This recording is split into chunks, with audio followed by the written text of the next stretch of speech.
Freezing, sweet girl. Yeah, you're freezing too because look at you. You're all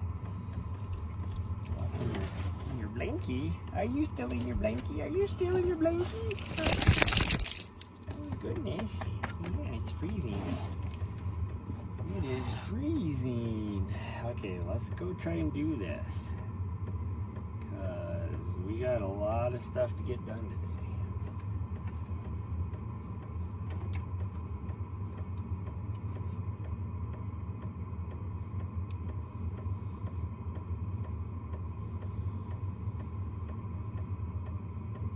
Yes, we got a lot of stuff to get done. Oh, stretchy, stretchy, stretchy. Stretchy, stretchy. Oh, your nose is freezing. Why did you scratch yourself yesterday? You got a little mark on your side. You got a little mark on your side. Did you scratch yourself?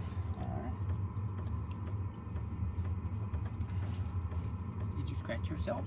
What do you think? Oh, sweet girl.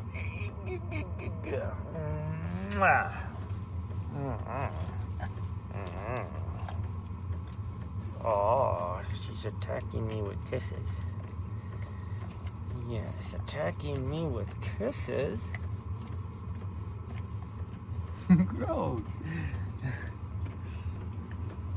A little kisses is okay, but a lot of kisses. You're tipping the thing over. Yeah. You're not gonna, I gotta see the dashboard. There we go. You see the dashboard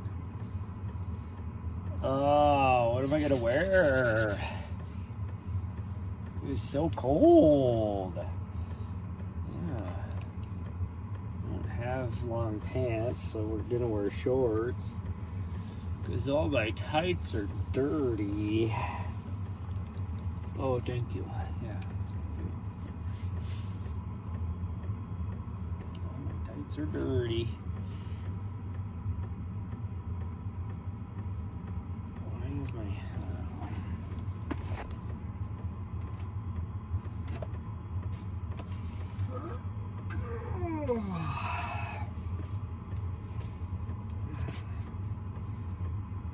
Woo! Take your shirt off. Yeah, take it off. Huh. That's what you're saying. Here, I'm going to warm my shirt off up a little bit. Warm that shirt up a little bit on the heater.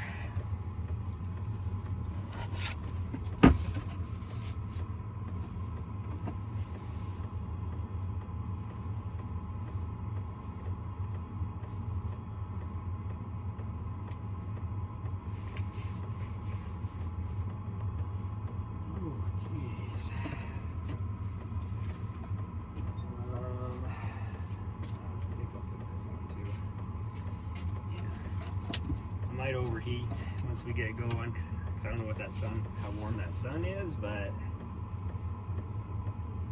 let's see. Oh, geez, are you sticking your butts out? Huh? Are you sticking your butts out? I'm probably gonna overheat because that sun is probably gonna be warm, but it is 29 degrees out there, which is way colder than it was supposed to be. I woke up this morning and I was like, gosh dang, it's freaking frigid in here. And I ran the heater for a little bit. And it got up to about 64-ish degrees, something like that. And then I turned it off because I was under the covers, so I was playing warm. Ooh, excuse me. But then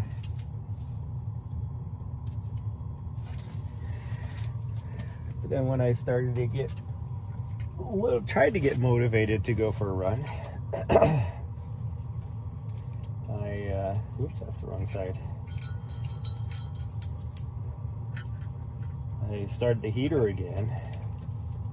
So it's been running for about 45 minutes and it's 69 degrees in here now. Oh, no, just hit 70. Just hit 70, the big 70. It's so tight on your neck. Oh, there we go.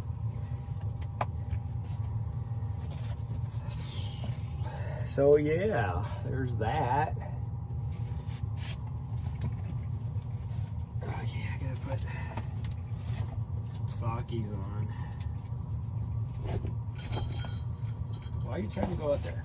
Here, if you want to go out there, hold on.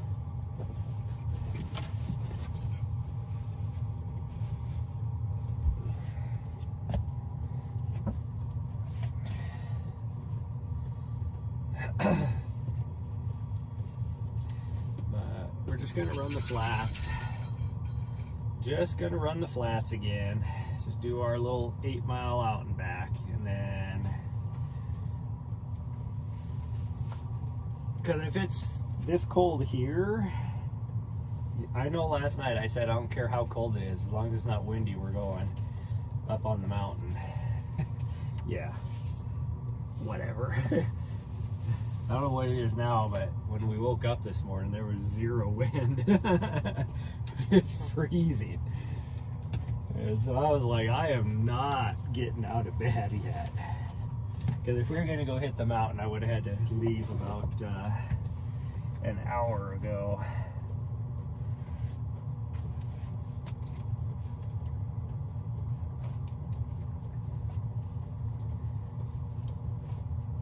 Because that would have been right around sunrise. Actually, a little over an hour ago would have been sunrise.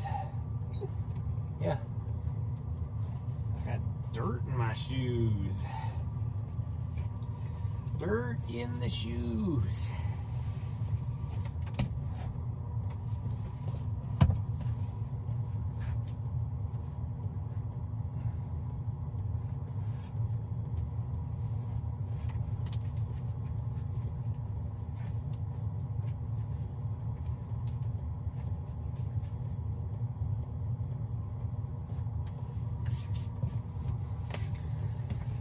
Oh, quick, good morning. I think I need to grab my beanie, but where's my beanie at? My beanie must be in my vest, I'm guessing. It must be in the vest. Let's put that back up there. Put this coat on because it is cold. I better turn my heater off. They're off to Heisten, or whatever it says. Somehow when I was trying to figure out how to do some changes on my heater, as far as the like the interface and stuff, it was stuck on freaking manual mode instead of auto. And it was on auto at one time. I was like, how the heck did it get to manual? Now I know how it gets to manual, so it's just an easy fix. But while I was hitting buttons, because you look on Google for this type of a controller, because it's a Chinese controller, and the only videos on there are a little bit different. And so I'm like hitting all these buttons. So I just finally gave up, and I'm like, I'm just going to hit all these buttons and try and figure this out. Somehow I changed it from English to German. And I don't know much German. I should know a lot more, but I need to find my hat. I don't want to go out there without that on.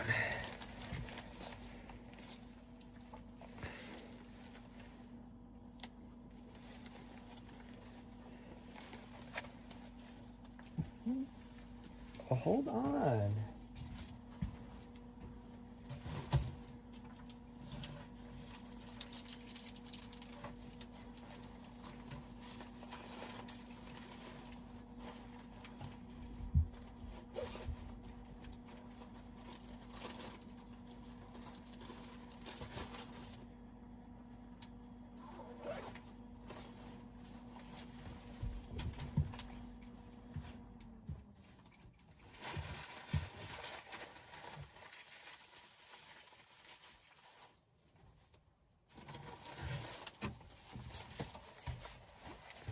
the heck is... Oh, it's down here. I couldn't find my gloves either, and I'm like, where the heck is everything? Alright.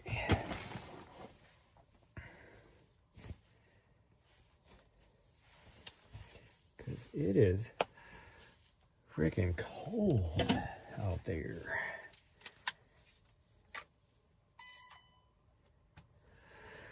Okay, let me... Why are you not connecting? There we go. I don't understand this thing sometimes. Yep, hold on, we're going.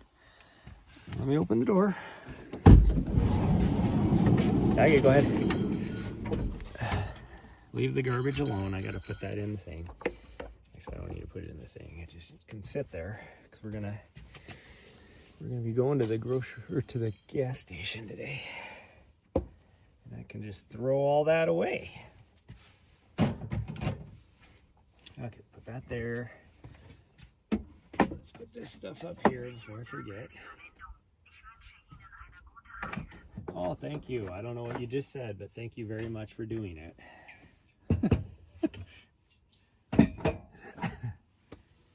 Kind of get everything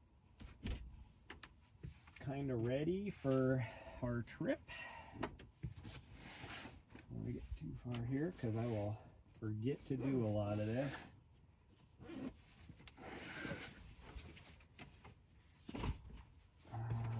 Camera we'll put back here.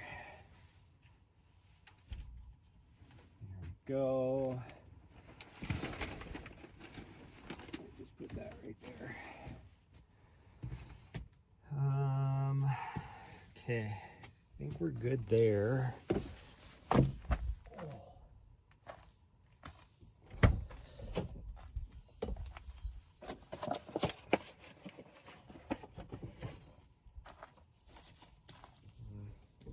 Just leave that there. And then that sun does feel nice. Sun does feel nice.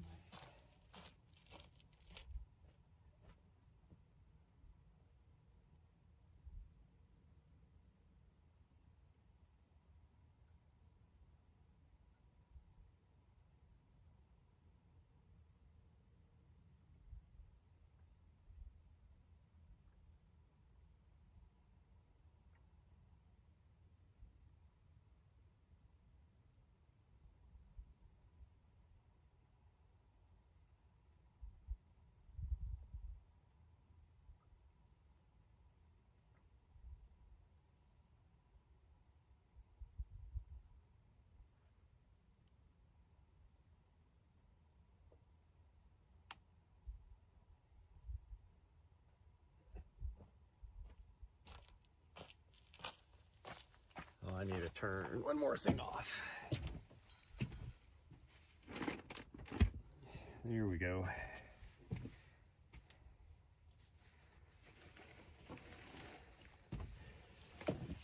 Now we should be ready to go. Gosh dang, we've been live for 14 minutes. And I'm just now almost ready to go.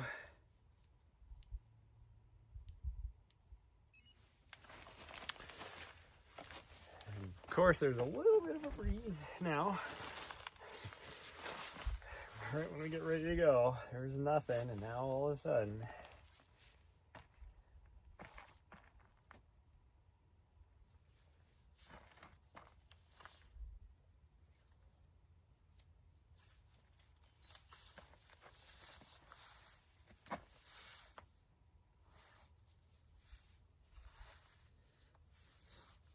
we're gonna have to get some new tires this spring because there's still a lot of life left on them, but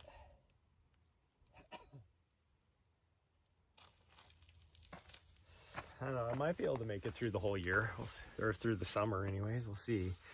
Problem is a lot of stuff I'll be driving on, I need the best traction I can get and best protection. I'll be on some really rugged, rocky stuff at some points, and I do not need better grab my sunglasses.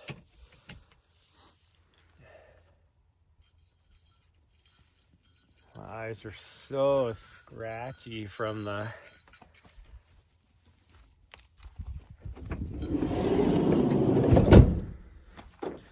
all the dirt in the air. Let me change cameras. There we go.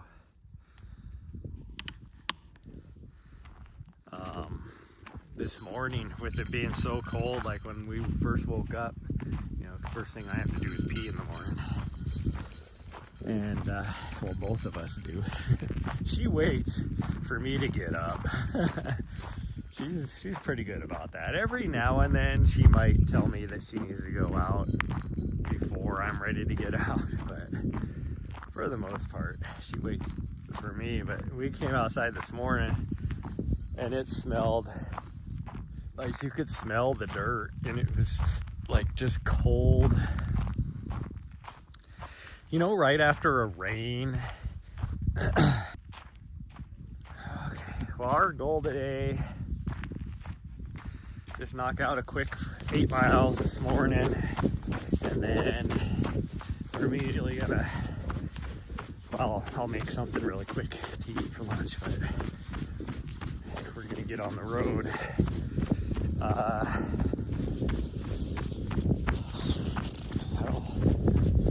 I don't need to stop for gas right away, I don't think.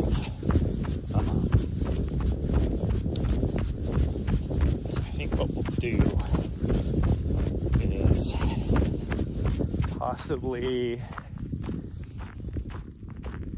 well, I might as well just stop and fuel up. That's no biggie. So I think we'll stop over in Wilcox, fuel up, and then, because it'll be cheaper than by Tucson. Where's my dog? What is she doing? I don't hear her bell jingling anymore. She went off over here somewhere. Oh, she's up here now. I just heard her make a noise. Well, I hope it was her. If it wasn't her, oh yeah, there she is. I was gonna say, if it wasn't her, she's chasing freaking javelina or something. She is chasing something. What the heck is she chasing? She would not be running that fast if she wasn't chasing anything. Probably a rabbit. Oh, that breeze is cold. Not breeze, freezing. Well, hopefully she finds us.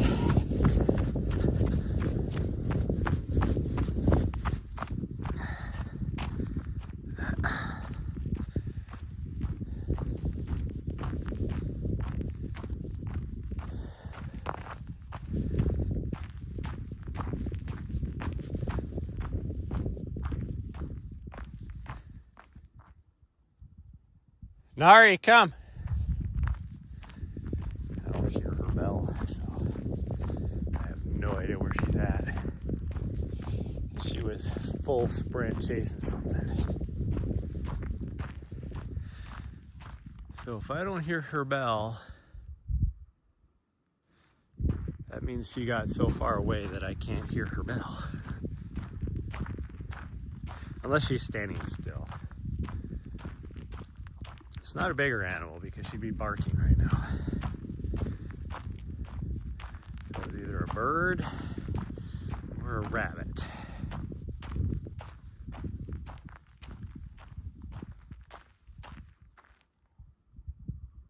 I might have just heard her.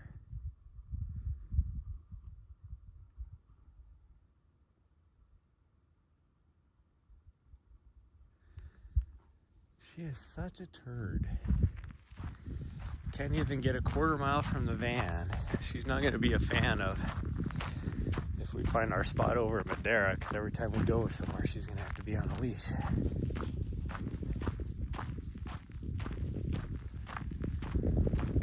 Which I'd run with her on a leash here. It's not a big deal, but... Nari!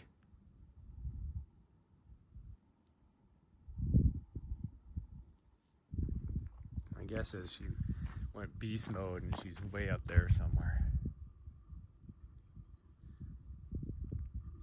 Yeah, here she comes. Hey, stay with me. Thank you. Good girl. Yeah, it's a good girl. Thank you, girl. Yeah, you're totally out of breath though because you were freaking sprinting everywhere.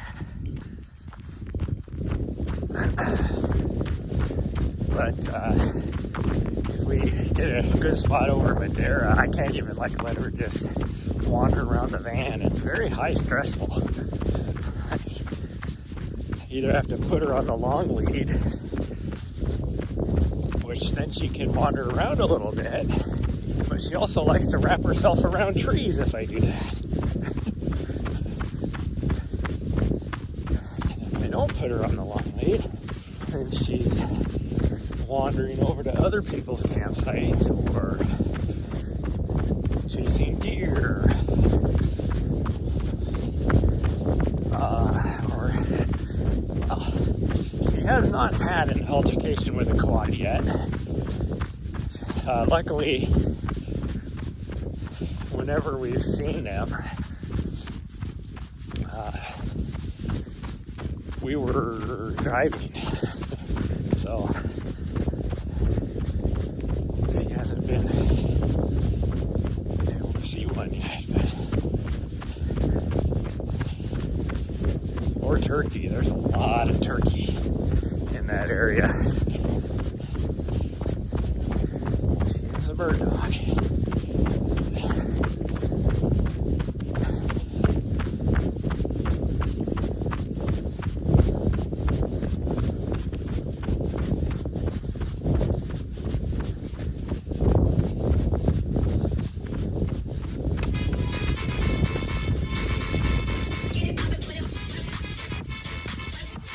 Hey, new follow.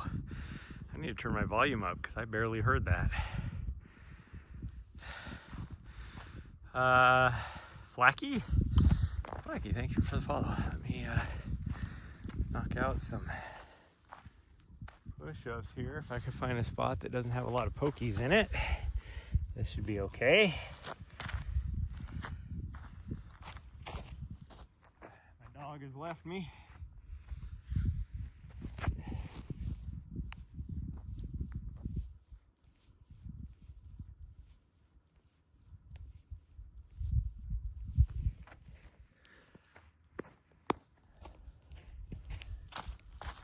Oh man!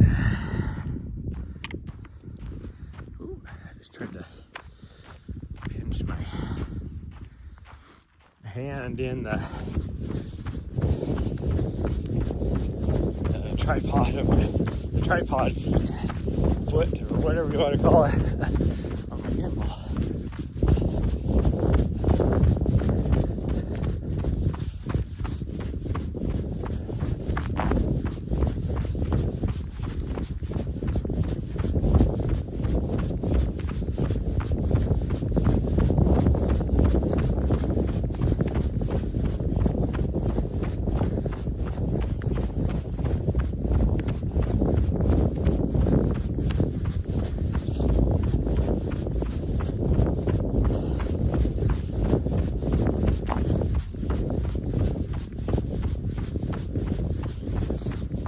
Try and do though is if I have no idea, it's supposed to rain tomorrow, so the mountains around here will have snow on the top of them too. There's supposed to be less of a chance of rain down by Tucson. It's like here, like 70% chance or something. At least over there it's like 40, but being that I'll be closer to the mountains, it'll probably be a little more. But very good possibility that it'll snow at the top there too. But if it doesn't, then gonna try and do Thursday morning is, or maybe we'll decide to do it tomorrow morning, I don't know, is because I'll get a better idea of the forecast when I get over there, and I'll watch it through the night on the hourly and stuff. But I want to take her up to the top of Mount Wrightson. She's never been. And so we would be driving up to the main trailhead and then going from there, because it's only like 10 miles round trip from there. 5 miles up, 5 miles back, with about 3,500. Does that seem right? I think it's about 3,500 foot of vert.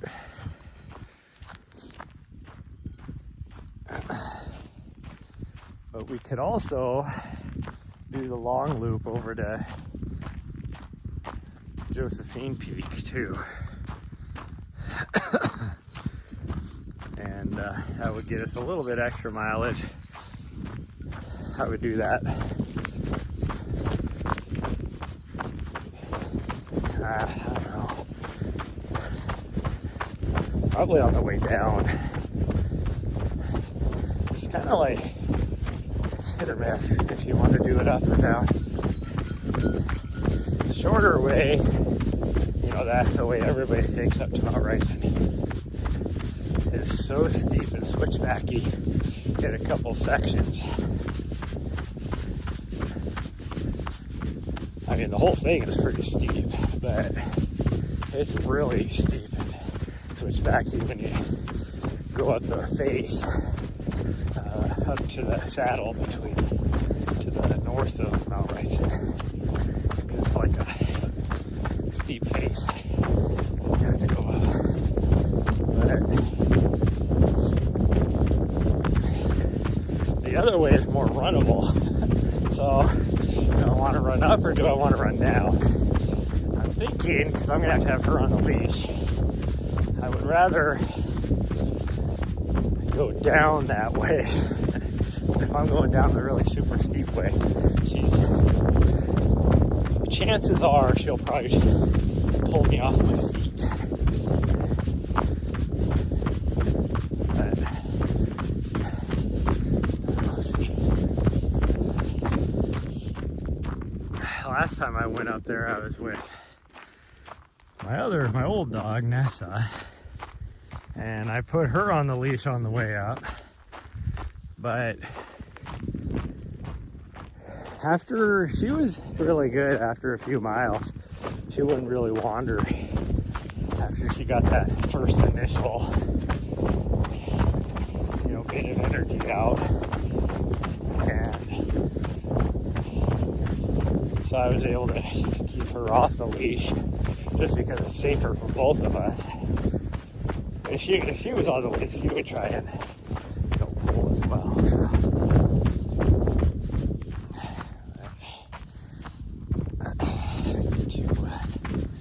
Still need to figure out what I'm going to do with her in the race. I think I might just try it.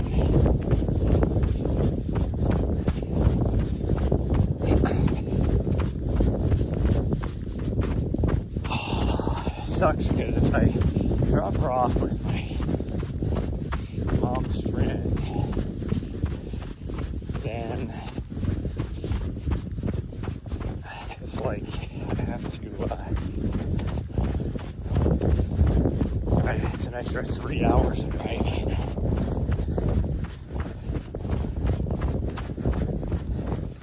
So I'd have to try and we'd have to try and get as far as we could on Sunday and then wake up really early to get all the way, try to get all the way up there on Monday.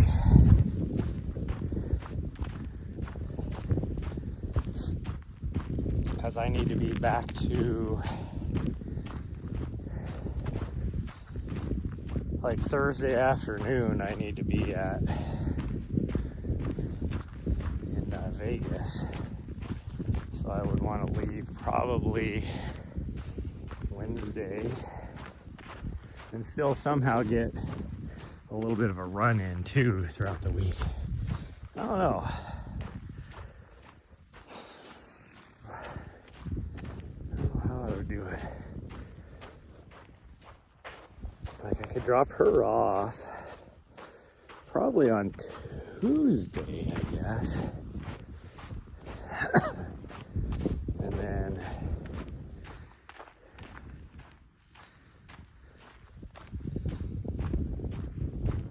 leave Wednesday morning, get most of the way, or get a big portion of it. I don't know, I'll figure it out. I'd rather just be able to have somebody just watch her throughout the day while I'm racing and hope that my race doesn't take too long. Like, best case scenario, or I shouldn't say best case scenario, my worst case scenario is to be done by midnight. So if I'm going much later than that, I'm not having a good day.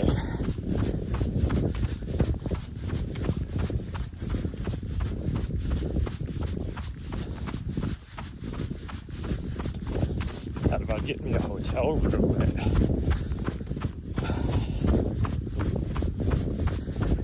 for the night before, but last time I did that and then I showed up and people were like camped out the night before in the parking lot because they do have, it's a multi-day event. So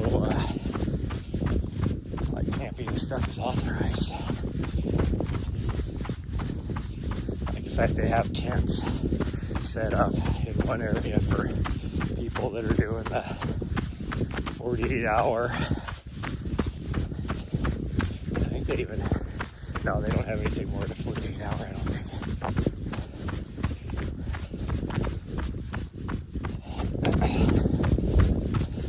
They might have a 72, but I don't think they do.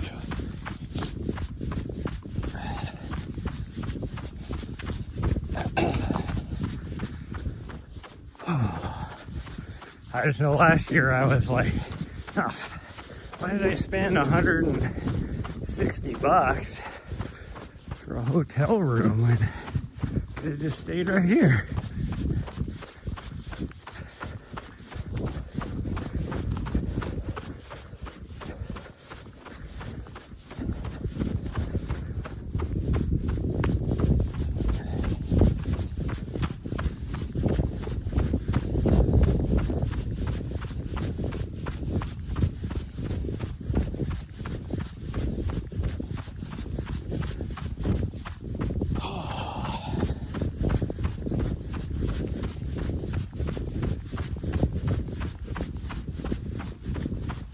Oh, damn it. What's she see now? She's taking something. All of a sudden I glanced over. I don't know how I saw her over to the right. And she was pointing at something. And then all of a sudden she just took off.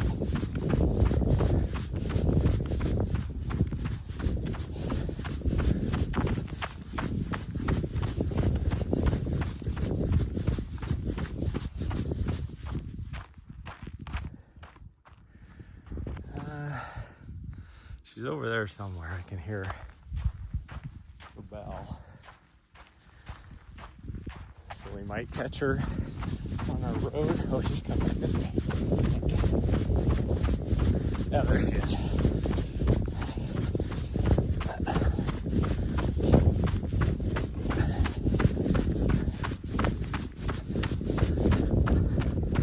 Our road is right here. I'm surprised he didn't just cut straight up to it. There she goes, over by the Cholla, so that she can get things in her feet. I don't know why she enjoys that so much. It hurts so good. Or maybe she feels like she deserves the pain.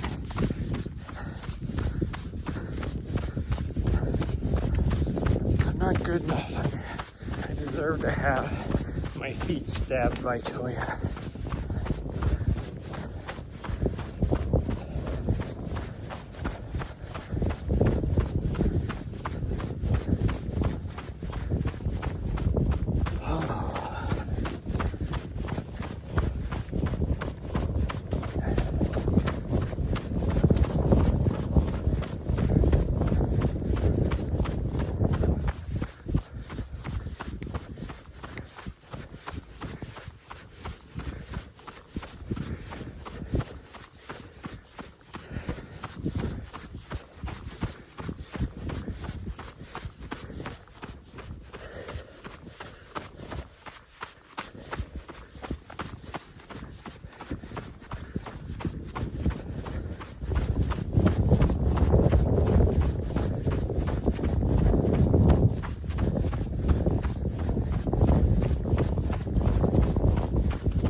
Turd.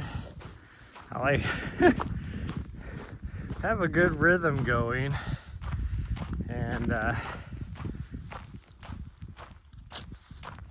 stop running so that she can catch up, and as soon as I stop running to start walking, then she takes off. So you know how hard it is to get this body moving after I stop running.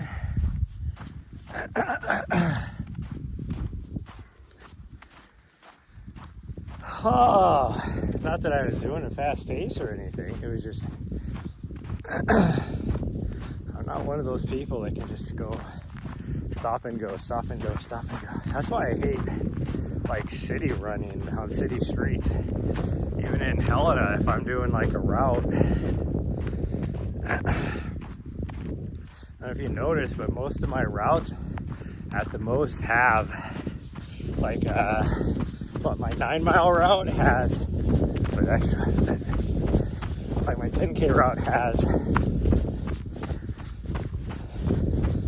one stoplight, no, 2 stoplights. It has 2 stoplights on it.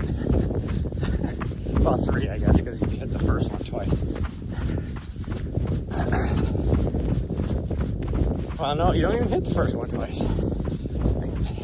Yeah, so it has 2 stoplights on it. It has a couple crosswalks that you might have to slow down for or whatever, but it's not a stoplight. Sometimes you can just cruise right through. I mean, even sometimes on the highway, which is one of the stoplights, you don't even have to stop. Oh no, that's not a stop. That's not even a stoplight. That's just a crosswalk. I just know sometimes we have to hit the button. There's a lot of traffic on the highway to... Oh gosh dang, my dog is way out there. I thought she was behind me.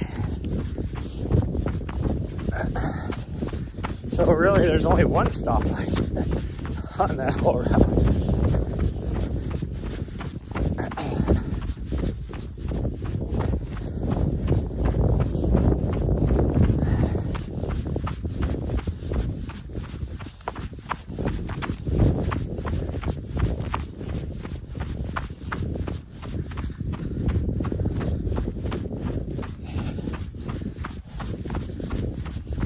I make fun of those people. If you're one of these people, I'm going to make fun of you. But I make fun of those people that, you know, come up to a light that they have to wait for, and they sit there and jog in place. It's like, that doesn't do any good for you.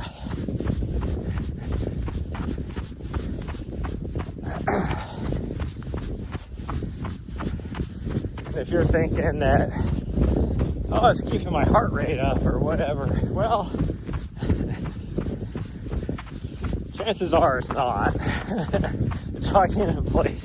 If jogging in place does keep your heart rate up, then by all means,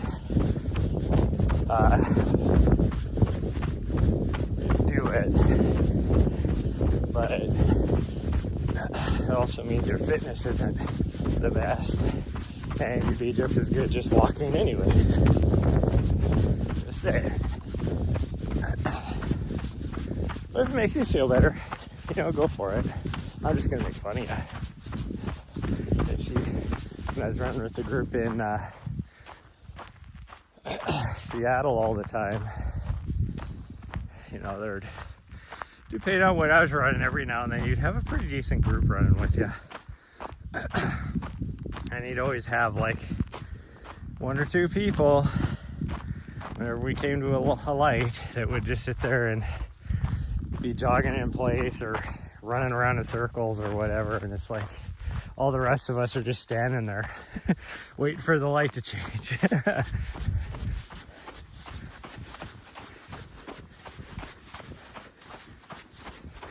That's the same way I feel about the people that have to, you know, they get to the end of their run and like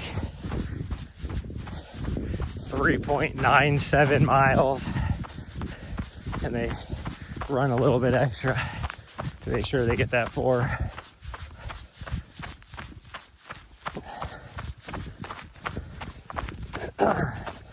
Because that extra 0.03 doesn't do anything for you.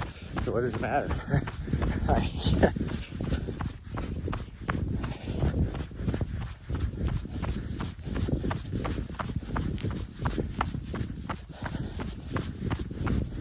Sometimes I purposely stop my runs at, you know, like a 0.99 or close, just for the OCD people that follow me on Strava. Drives them bonkers.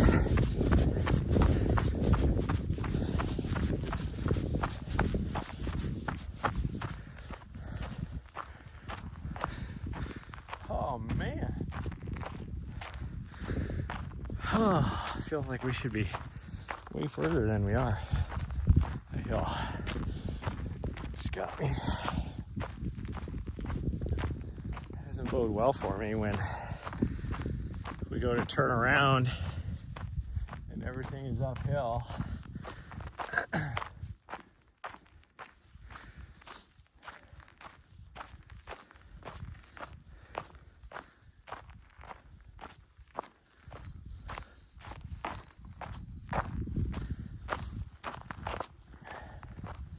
By the way, I figured out that mountain that's over there.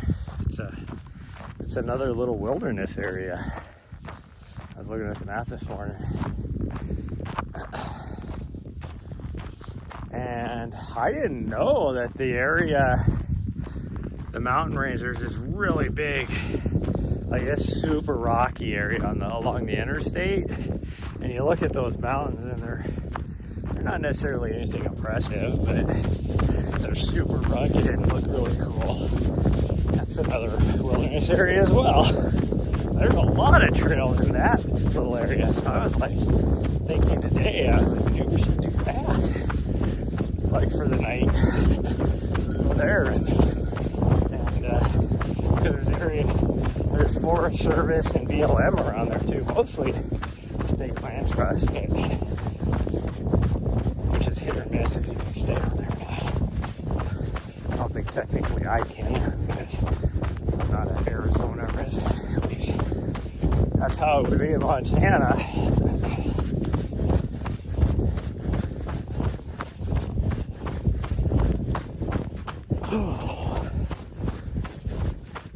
Like you could, if you were an out-of-stater, you could still use state lands in Montana, but you need to get a conservation license and pay for the like $5 state recreation fee. And an out-of-state conservation license is not too cheap.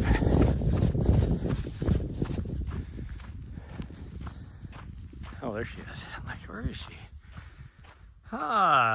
You got your tempo run and strength training in this morning? Nice.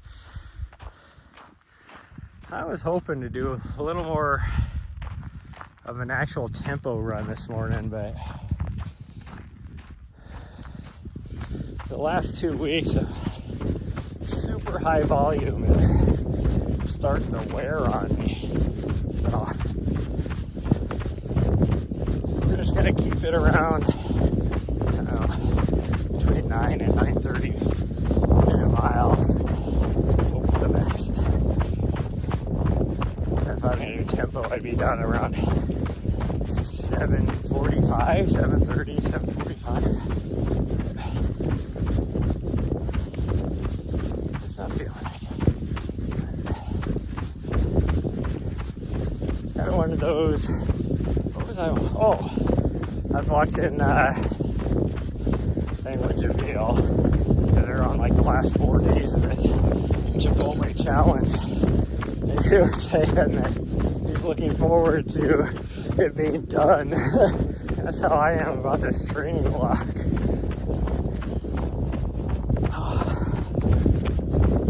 I mean, I am doing less volume this week, but only by like 10 miles. So I still want to get 90. So whenever I say 90, that means between 85 and 95. So shouldn't have any issues. And I can say that if we did less miles yesterday than we have been doing, I can say my legs do feel a lot better today.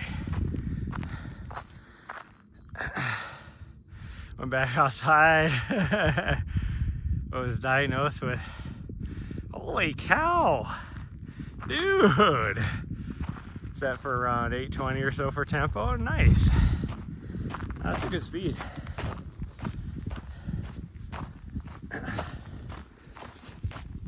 I mean, my race pace for this next race I'm doing is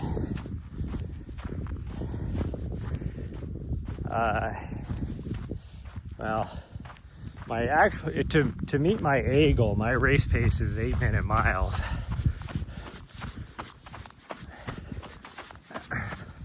But I need to, as long as I'm less than my average being less than 9-minute miles for the first 100K, I'll be happy. So that includes like bathroom breaks and having to refill my water and stuff like that.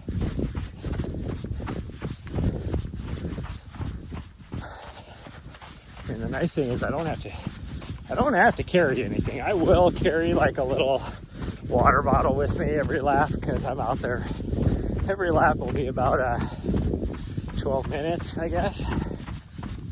So I will, especially later on in the day when it gets really warm, definitely be carrying something. But I don't want to get behind either earlier on in the race.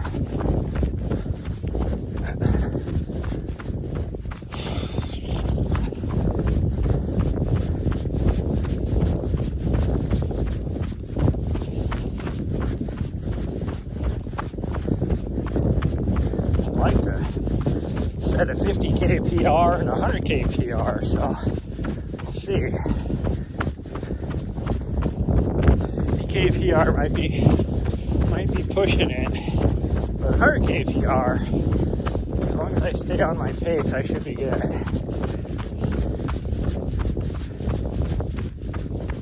Should be really good. As well as setting a 100-mile PR.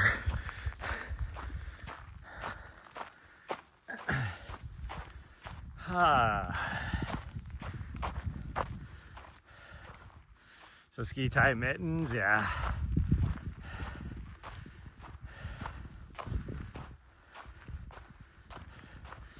You don't want frostbite. Definitely don't. Has anybody seen my dog for a bit?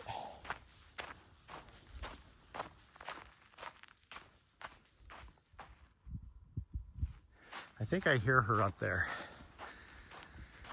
But I could be really wrong.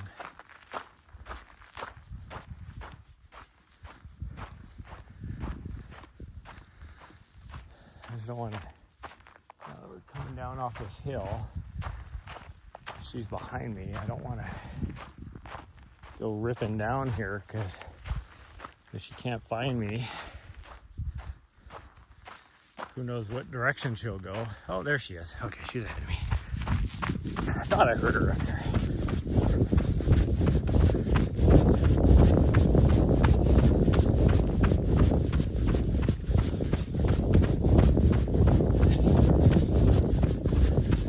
Oh, I really need to hit.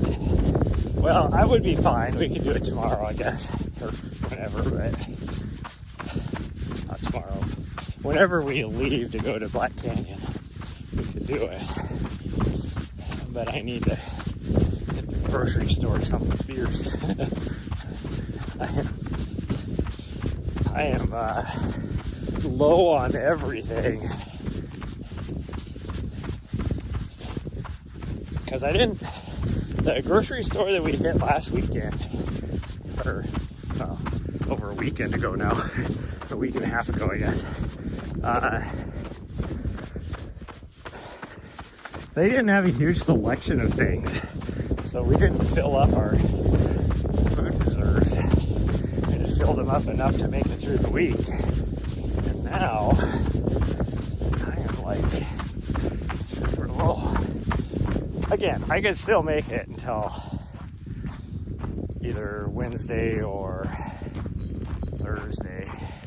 I have enough food, but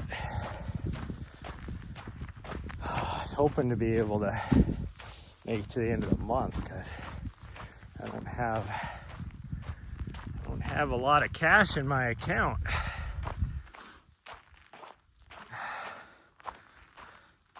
It's not fun, and you're so indecisive about what to eat. So the thing that makes it easy for me is there's certain things that store well in my van, and so that's pretty much what I have to get.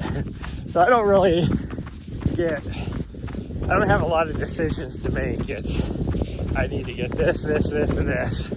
And is it my favorite things to eat a lot of times? Absolutely not. But it's what travels well and stores well. It's like, I love like fresh fruit and veggies, but I can't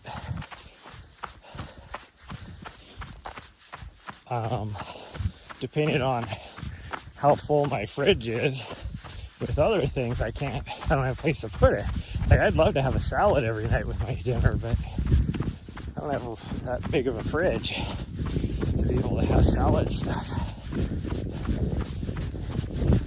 So most of my veggies are frozen, but even then I can't buy a bunch because if I'm talking like most economical meals, type of stuff, then most of my freezer is full of Lean Cuisine meals, which I don't have a microwave or anything, but you can actually heat up a Lean Cuisine meal. Just take it out of the package and just put it in your saute pan and put a lid on it on low heat. It's up pretty nice. And then I got a well-balanced meal, not a whole lot of calories, or not too many calories, I guess, is the way I should state that. And I can fit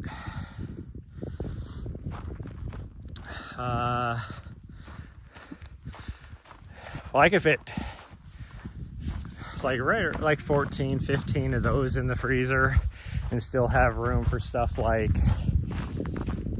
some of my stuff I absolutely have to have, especially for some of my runs, Uncrustables and stuff like that. I usually have a couple boxes of those, but I I take everything out of the box because that just takes up more room in my freezer. So every time I feel bad for the grocery stores. Every time I go in and buy a bunch of stuff, I always take everything out of the packaging and then put it wherever it goes, and then kind of, like if it's regular boxes and stuff, sometimes the grocery stores have like a recycling thing, you know, in their parking lot somewhere, but for cardboard. But a lot of times it's just smashing it down and filling up their garbage cans. Which I'm like, I just spent, you know, $200 at your grocery store. You can take your packaging back.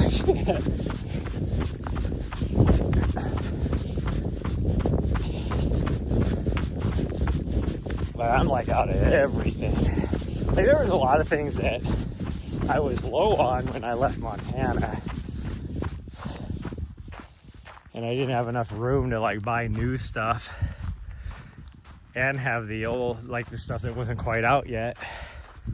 So I've now gone through that, like my pancake mix. I had that for lunch yesterday because I just had a little bit of that left, and I had some liquid eggs, so I had a couple of pancakes and some eggs for lunch, and it was good. But now I'm out of pancake mix. You just can't. Well, so here's the deal. For me, they're nice because when I'm out on like a really long run, you know, I could put them in the back of my vest or whatever, and then by the time I get ready to eat, why are you trying to grab my sleeve? By the time I try and, or, you know, I'm ready to eat it, then it's thawed out and good. The other issue is, yeah, I could make my own, just buy, you know, some really good quality jelly and some good bread and whatever. But if I do that, I know me, and I'll be like sitting, I'll eat my lunch, and then an hour later I'm like, you know, I just need a little something extra. And I'll make myself a peanut butter and jelly sandwich, and then I'll eat it. And then I'll be like, well, that was yummy. And then I'll make myself another one, and I'll eat it. Before I know it, I've eaten like 7 peanut butter and jelly sandwiches, and I'm out of bread, and I'm out of everything.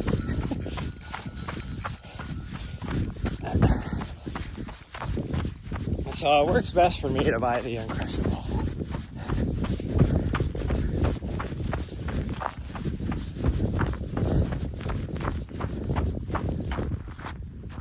Whew.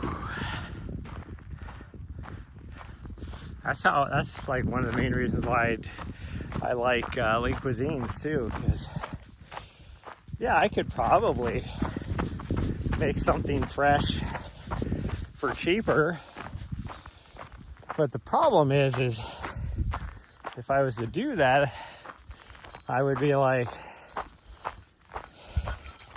making, instead of 1 portion, it'd be like 4 portions. And then I'd be like, I don't really want to put this in a Ziploc bag or anything. So I'll just eat it all now. And I end up overeating. So that's why I have to do what I do. One of my other staples is like Kraft mac and cheese, or like those prepackaged, you know, things like Hamburger Helper. I don't ever get Hamburger Helper, but they got some better brands out there of similar things. And well, then I eat the whole thing. It's like, so I keep them around because, especially if I do like a long run, like that's a good dinner for me to get back all my fuel and stuff in me. They're not the best for you, but like a whole box of that is like freaking, I mean, even the Kraft mac and cheese is like 1,200 calories or something like that. And I never just have like Kraft mac and cheese. It's like a whole box of Oakrest. Yeah, exactly. Sure, yeah. You know, because like even mac and cheese, I can't just have mac and cheese. I need a protein and all this. So then I'm cooking like, you know, half a pound of ground turkey or something in it as well, you know, to mix with it to pretty much make, basically just making a homemade like hamburger helper, I guess. It's like, so then you're up to 2,000 calories. It's like, and I eat the whole thing. That's why I can't have like, you know, bags of chips or anything like that, because I will eat the entire bag in one sitting. I pretty much can't have any junk food. When I first left Montana, I'm pretty sure you don't have it often. Yeah, I try not to have it often but I keep like, I don't know, probably 6 or 8 boxes in my pantry in the van. So I try to have other stuff instead, but sometimes it just gets. But it's like before I left Montana, I was like, okay, we got like 2 days of driving. I better get some snacks for the road. And my guilty pleasure is anything Little Debbie.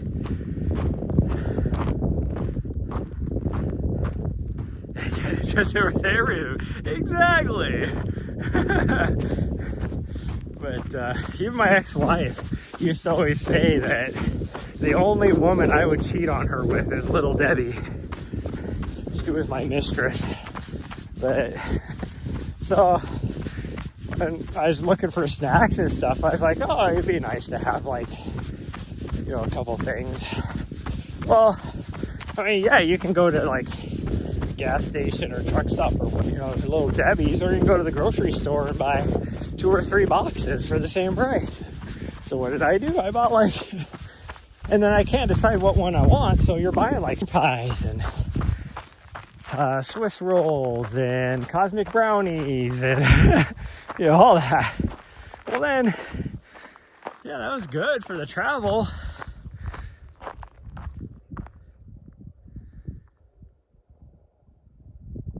There's a vehicle down there.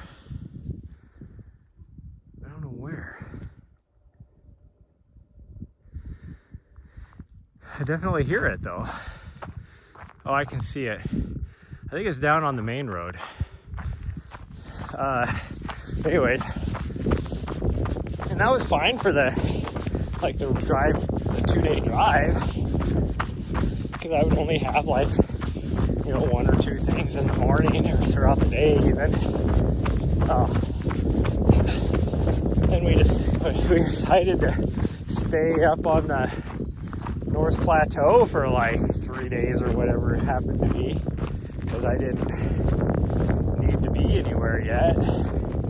And I ended up eating all of that, because then I'm just like, I wouldn't really call it boredom eating, but I'm just like, I used to do those zebra cakes. My dad was all about the moon pies too. And I don't mind a moon pie, but, and the zebra cakes are okay.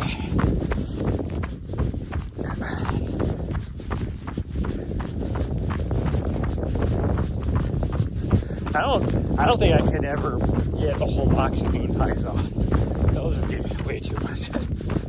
That's the thing with the moon pies for me, is they're just, or the, what's those other, the caramely ones, those are my jam. But if I bought a box of those, my teeth would fall out because I would eat them all. Like in one sitting. They remind me of those, is it like the Star Cluster or something? But they remind me of my favorite Girl Scout cookies, which are what the heck are they called? Whatever they're called. You know, everybody always talks about the Thin Mints and all this. I'm like, nah, give me like the peppermint, or not the peppermint, the peanut butter patty ones, and then the caramel coconut ones, and those are my jam. And now we're getting asked for Girl Scout cookies.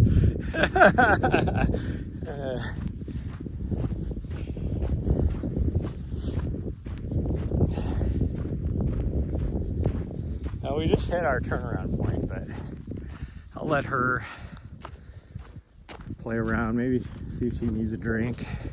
It's cool enough out here, I don't think she does, but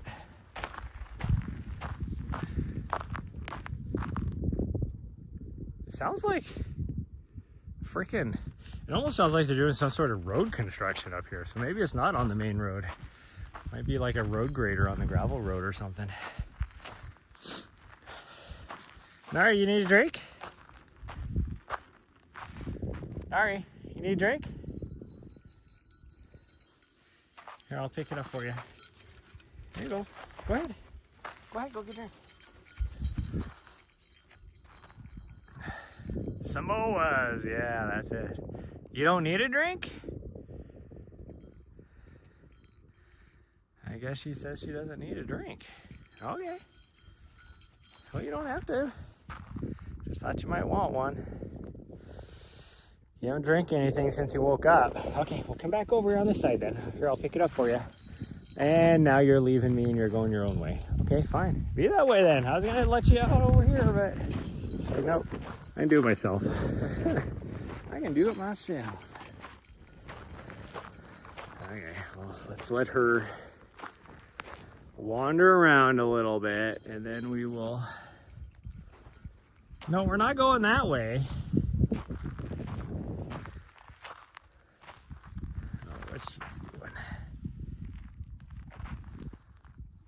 Nari, we're not going that way. Girl Scout cookies are so expensive now. I know, like I felt so bad last year. I got so excited because I saw the Girl Scout cookies outside of the grocery store. Yeah, we're not going that way. We're going back. We're only doing 8. I know you're so angry with me, but we're only doing 8. Because you're probably going to have to do something whenever we get to where we're going today. I don't want to do too many miles. But yeah, I felt so bad because I didn't know they got so expensive. And yeah, like you said, it's like 15 cookies though. It used to be like, you know, like 2 dozen cookies in there or whatever, or more. I think like those peanut butter, the whatever they're called, peanut butter patties, the little whatever things. Those, I swear there used to be like 3 dozen in that. But yeah, it's not worth it anymore. And now, I mean, you can pretty much go to the grocery store and there's knockoffs of the exact same thing for a lot cheaper. If you need a fix. I used to like they had those the lemon cream. It was like a lemon Oreo, pretty much. I like those too. Those are pretty tasty.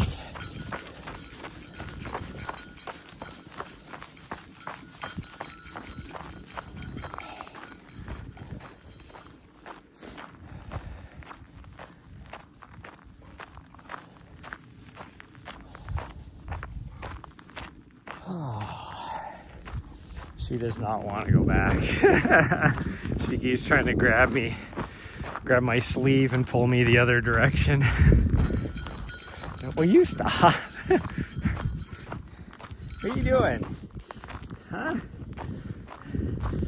Now you're trying to steal my glove because you think if you steal my glove and you run the other direction with it that I'll chase you and we have to go that way.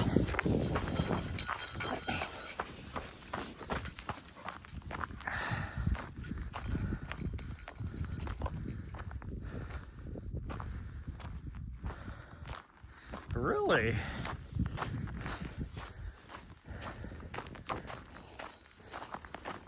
Well, I am all about, like, here's my big thing. I mean, I get what's his name? The one dude that's trying to change our food stuff in the US now. I get it. Because 2 years ago when I was in Europe, in those 3 months, I lost so much weight and I was eating a lot. And I was even eating like what we would call junk food. A lot of times too. But it has like, you know, a third of the ingredients and none of these bad preservatives and stuff for you. And I was like just losing weight, not even trying. I was like so fit.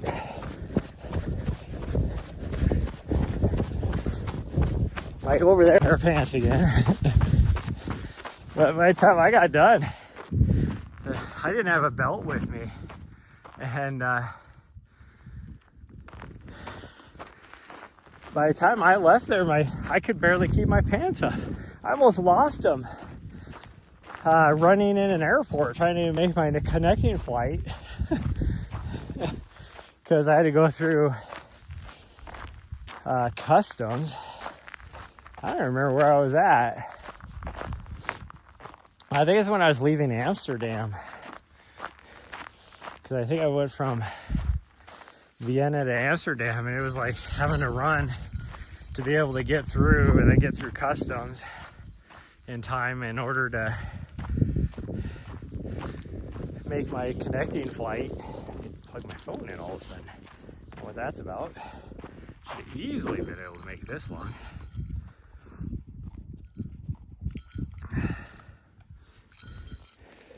There we go. So the side effect is start running a few months ago, so weight loss. That's nice. That's awesome. 230 when you started Couch to 5K, and now you're at 180. Congratulations. That's awesome. Yeah, I've been trying. I agree with you though. I've been trying to cut out as much processed food as I can too, but you know, because of living the van life and needing to be out somewhere for up to 2 weeks, I pretty much have to rely on a lot of it. I mean, I could, like, my only other option would be eating just lots of rice and pasta and just buying a lot of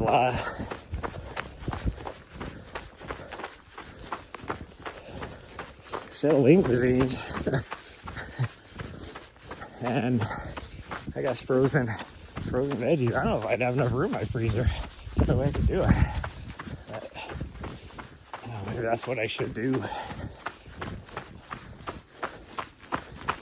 I mean, I do have I have a huge bag of rice because I do a lot of times eat. I get on a rice kick, but yeah, convenience is a big thing.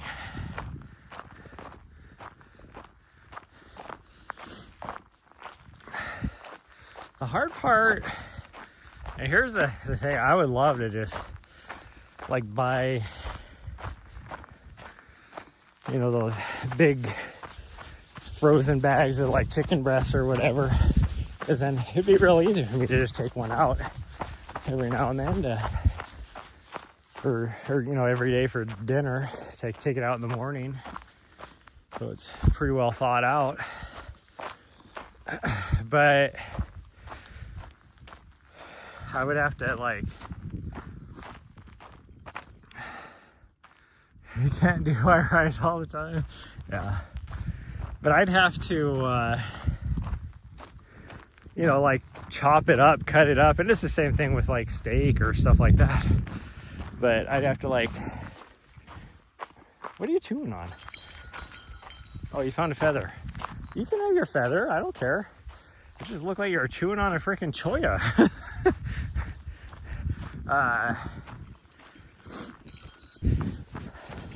have a limited water supply, so having to to wash my cutting board every night, because you'd have to give it a good scrub if you're talking especially raw chicken.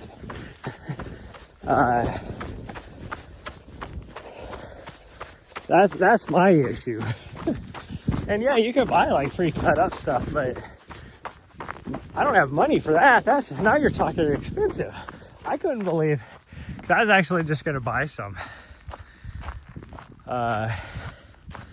at the store the other day when I was over here. And I was just going to be like, okay, we just filled up our waters, so chicken thighs are easier. Yeah. Well, the chicken thighs, even the boneless stuff, is usually cheaper than chicken breasts. But I was gonna just buy a bunch of chicken breasts and then just cut it up all at once. Put it in some, and then I just have to wash my cutting board once. But I think at the store over here, the cheapest chicken was like, I want to say it was like $4.99 a pound or $5.99 a pound, something like that. Which is why I just got some ground turkey. At least the ground turkey was $4 a pound.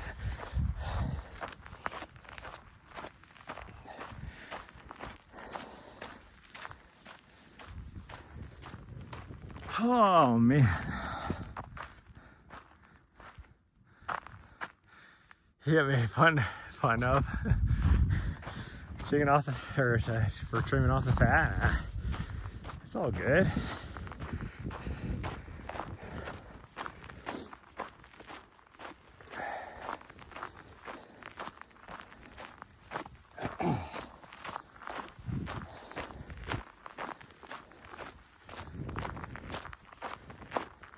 Got over here because like, and there's a lot of them in Montana that if you get like the huge like family packs, you can even sometimes get $2 a pound for chicken breast.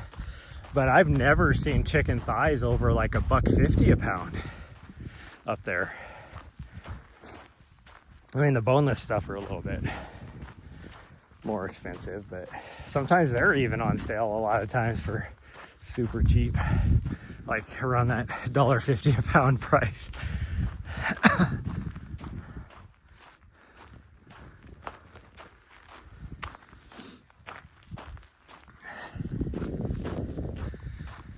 But like the already chopped up stuff is usually so stupid expensive. Like before I left Montana, well, it would have been like right after Christmas, all the turkeys were on sale for super cheap. So I bought, it's in storage now, but since somebody's leasing my condo up in Montana, since I won't be there for at least a year or probably more, but I just took and broke it down. Like I spent like, you know, half an hour breaking down the turkey and another, you know, probably only 20 minutes to grind it all. And then just another, you know, 10, 15 minutes to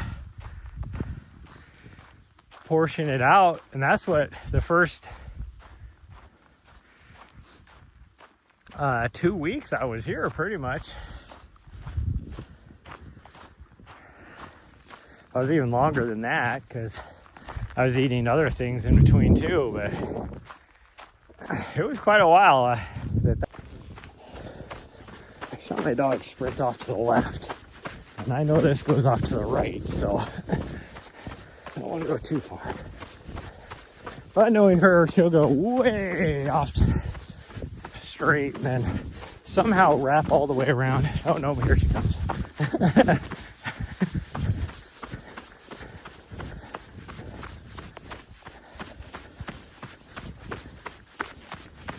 What are you chasing?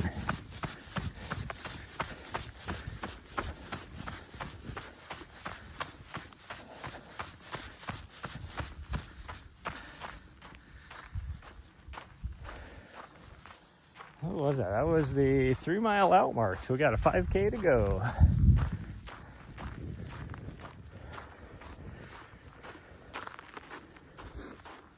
I was trying to take my time to,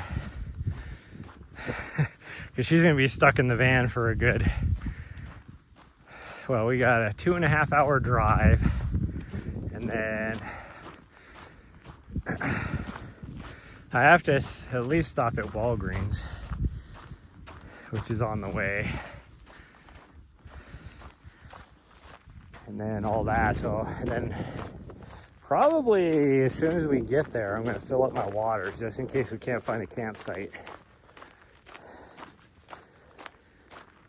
We'll just fill up our water, and then so she's gonna be stuck in the van for a good probably 4 hours.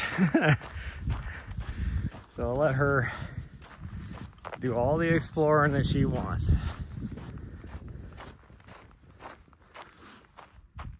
Make sure I didn't miss anything. Probably not relevant to van life, but loving more crockpot recipes. Yeah. I almost, if I would have had a place where I could store it, I would have brought my crock pot.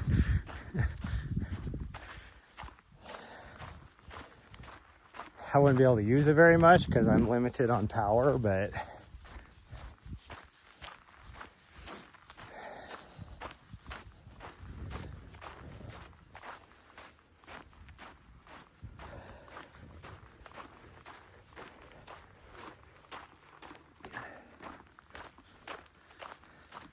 the one thing that sounds really tasty, and I might have to think about this, is pizza.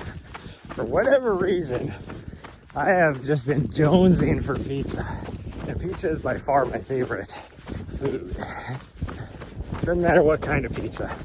I will smash it all.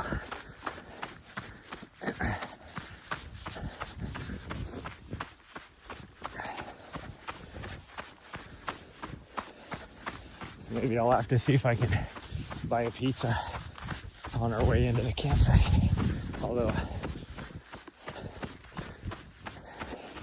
Although that would pose a problem if I can't find a campsite.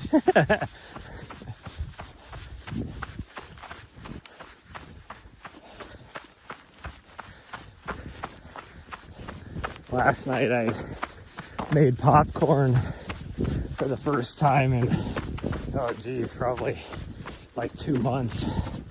And as soon as, like, she was dead out, because this is late night. I just need a little snack after dinner.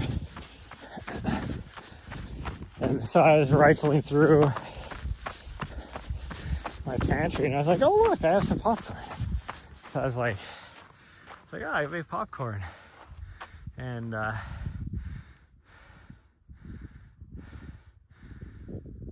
full meal, yeah. So yeah, when it comes to pizza, yeah, I get everything. But as soon as that, she loves popcorn. So as soon as that first kernel popped, she woke up and she was like, it was like a crack fiend or I don't know what, like something. She's like just salivating as it's popping and had that look in her eye like a heroin addict that hasn't had a fix for a while that's watching somebody else take a hit.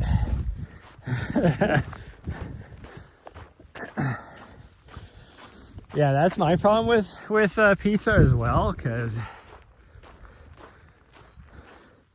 yeah, I usually give her like the last bite of crust.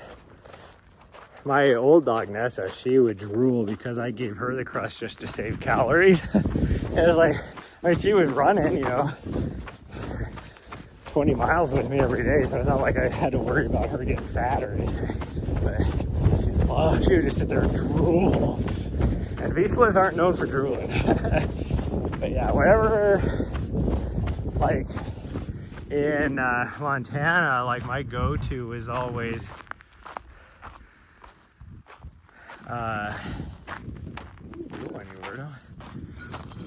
Papa John's, just because it was close by, and I usually had like a free pizza on the app or whatever. I mean, Domino's was the closest to me, but I don't know, Domino's or something. I don't know if it's the sauce or something. It's not my favorite. But I'd go to Papa John's, and yeah, like exactly what you said.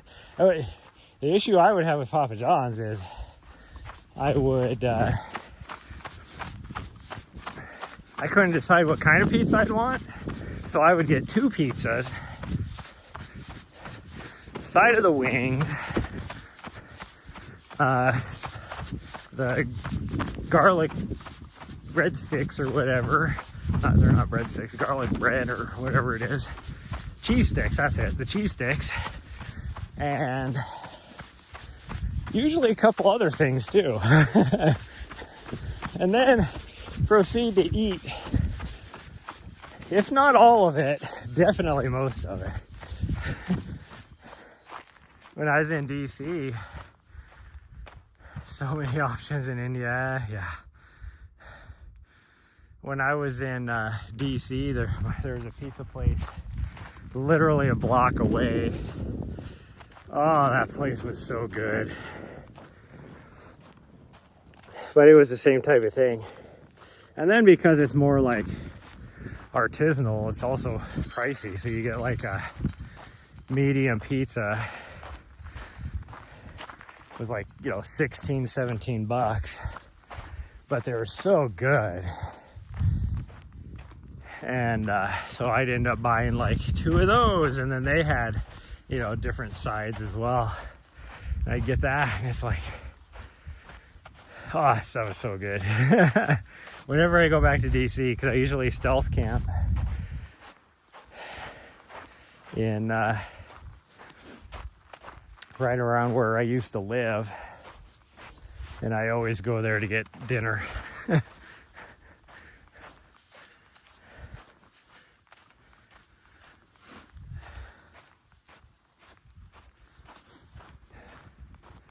They had like a Thai chicken pizza, which, guys, I ain't even thinking about it. I'm starting to drool. Where'd my dog go? I started to take off that direction. Did she circle around and she's way ahead of me now? And I guess I could run, because either way she should be able to see me, because we head off pretty much straight that direction to climb this hill up here. Which makes me not want to run. I want to run uphill.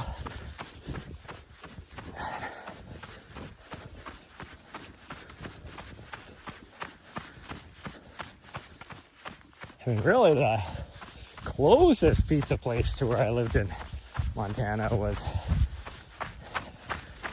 a place that used to be like super, super good. And it was a pizza place out of Missoula that opened up a new one in Helena.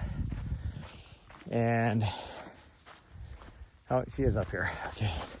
And then they sold it to somebody else, and then that person, still good quality pizza, but they changed to more of a, like, pizza by the slice type of place. You can still buy, you know, entire pizzas, but it like sits right next to a couple bars. So them and Pizza by the Slice do, like, you know, or I should say being close to the bars like that and having pizza by the slice is a good business model when people are leaving the bars and whatever. But make sure I didn't miss something in chat. Breakfast pizza ever so often. I've never tried a breakfast pizza. Barbecue sounds good though. But like each slice, and they're not even like ginormous, they're not like Costco size slices, but they're like $6 or something like that. I think it was for a slice, and it's like, gosh dang, I can't. So I never went over there because I couldn't afford that. I actually tried not to go out much at all, because also one of the best bakeries in the state, if not the best bakery, probably is the best bakery. Well, I don't know. There's one in Missoula that's pretty nice, and there's one in Bozeman that's pretty nice. So I would say one of the best bakeries in the state was only a block away from me as well. So it would have been real easy just to walk over there and get a coffee and like a chocolate croissant, or their ham and cheese croissants were so tasty. But you also feel obligated. Their bread is what by far made them like super famous. Their epi-loaves and French loaves and stuff, their baguettes are like top notch. They rival anything in Italy. But they have desserts there too. They have like this, they call it a lemon wedge, but it's an actual lemon cake, and it is so good. And then they have an Earl Grey cake, like an Earl Grey chocolate cake, which is so good. And you can buy little itty bitty slices, and it's actually not too pricey. But I'm always like, well, if I'm gonna, pay $3.50 for a slice, why not just pay $12 for the whole cake?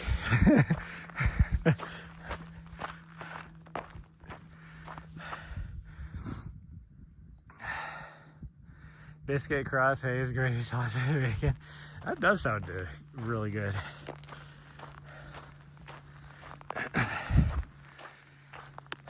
Starting to warm up out here. I'm gonna take my gloves off.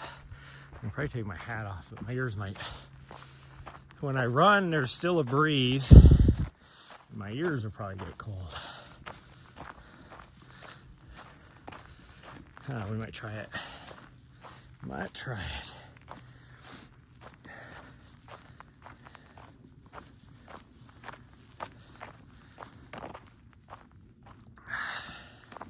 There we go.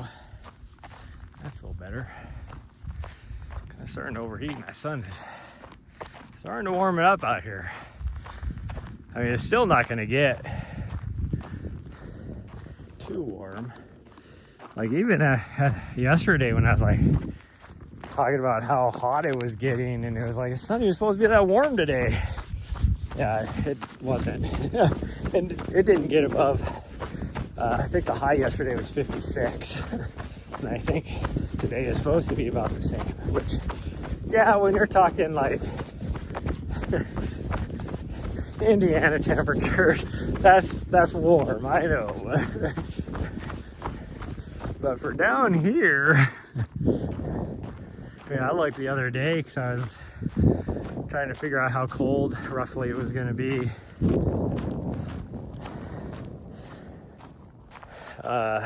Around the time I go back to Montana, and it's like supposed to be, the high is supposed to be like -20 or something like that here next week. Like, yeah, glad I'm not back there. The reason why I come down here in the wintertime, or not necessarily down here, just elsewhere, wherever it's warmer. But even now, it's like not warm.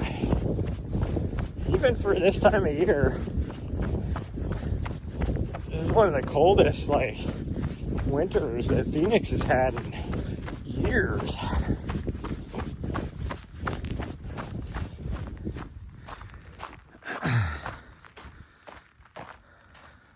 You're so ready for spring? Yeah. I'm ready for summer, but not summer down here. I will not be down here wherever we end up being. I mean, I'll be spending some time in Colorado. And like, it'll still be hot, but definitely not 120 degree hot like it is down here. Like, it'll be Colorado and Montana when I'm there, but that is way better than 120. That's for sure.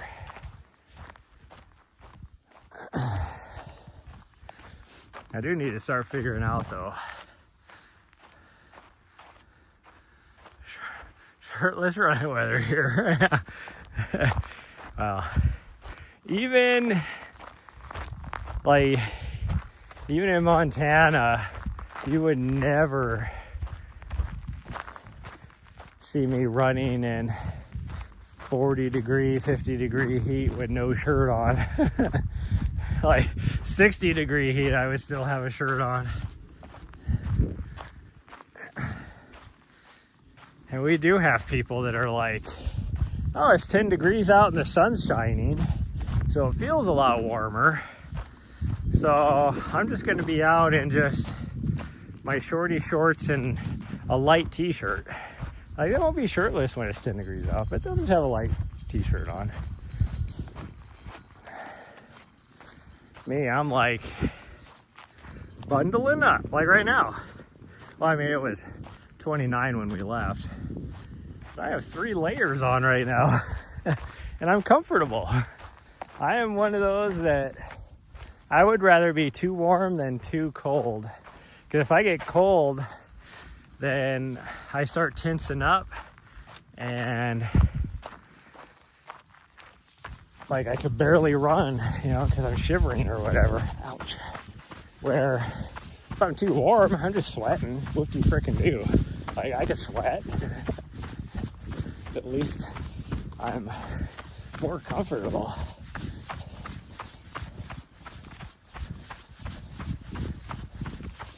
Plus, I mean, right now I need more heat anyways, because that was my downfall last year at this race.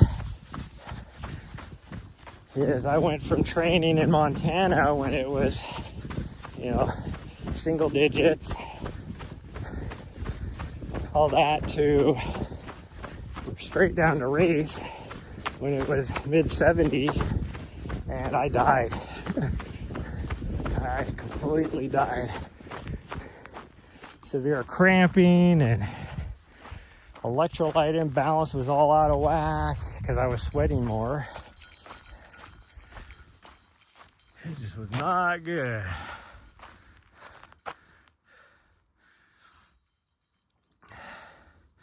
Dude, some other socks. Yeah, I can't double up on socks.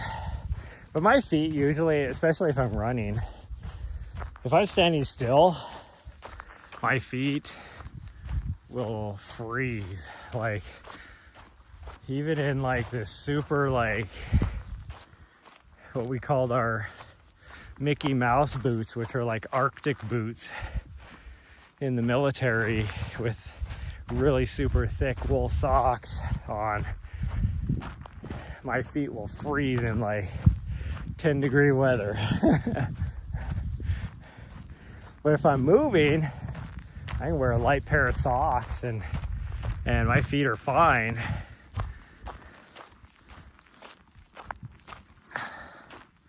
But if I try and if I double up socks, then I usually end up having problems with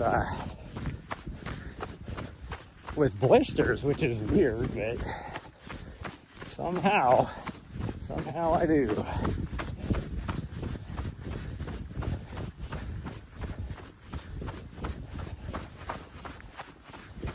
You would think you'd have enough protection if you're doubled up that you wouldn't have to worry about blisters.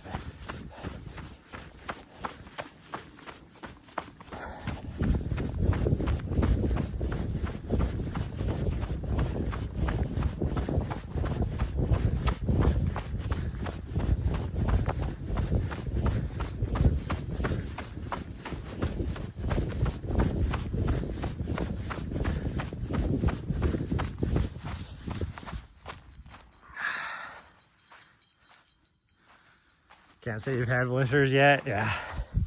I hardly ever will get blisters. If I do, it's for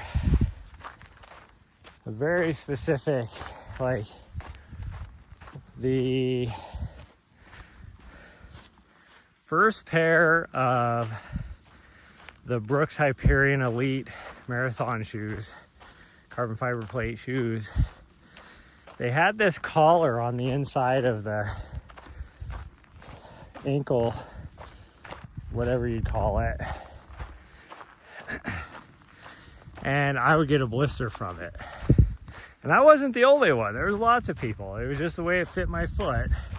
I would get a blister from it. Then when they came out with a Hyperion Elite 2, they made all these changes except for that. So same thing, Hyperion Elite 2s, I would get a blister from that padding on the inside of the ankle collar. It was like one of the biggest complaints everybody had, and it was the only thing they didn't change.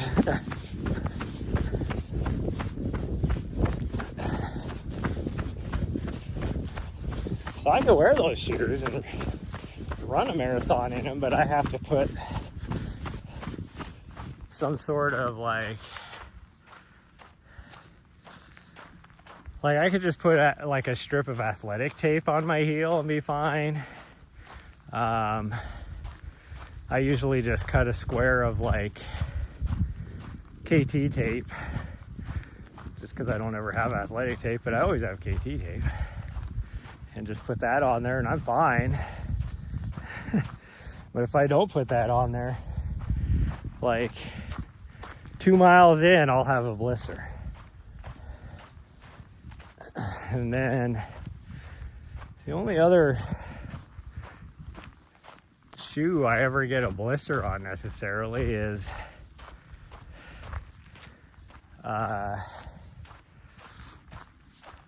well, there was one day I decided to wear my Converse without socks to a music festival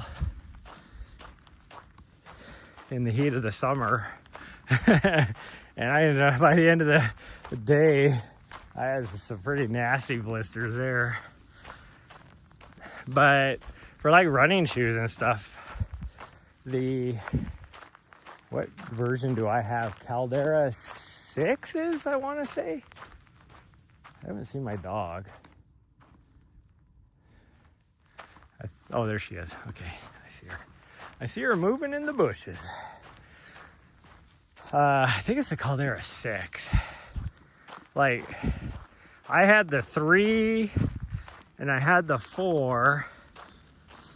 Had no problems. I didn't get the 5 because they really didn't update anything. They're just like, oh, here's our 5. And they didn't change it. Actually, they did change it. They made it heavier. That's the only thing change they made. So I don't want a heavier shoe. So when they came out of the 6, it was a little bit lighter again, and they made a couple other changes, changed their foam and everything. So I was like, I'll give these a try. Well, they fit weird in my toe box, or in the toe box for me. I have such a narrow foot, narrow by volume, not narrow by width.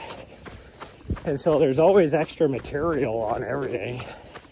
And the way it folds when I'm running, it rubs against my big toe, but only on the left side, on my left foot, I guess I should say. Right foot I have no problems with. It's only my left foot.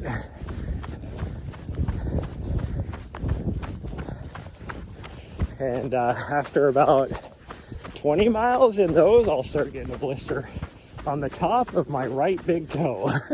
Like, makes zero sense.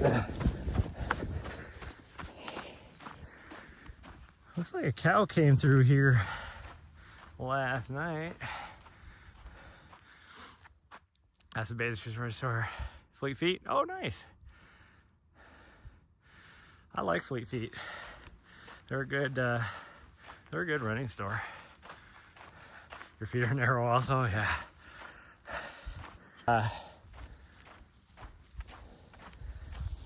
well, like my Speed Ghost, my Hoka Speed Goats, or my Brooks Cascadia, my Brooks Catamount Agiles. The other Catamounts aren't bad, but Catamount Agiles, like, they're as tight as I can get it. I can't go like to a smaller size because then they're, you know, my toes are, you know, poking through the top of the shoe, like hitting the end of the shoe.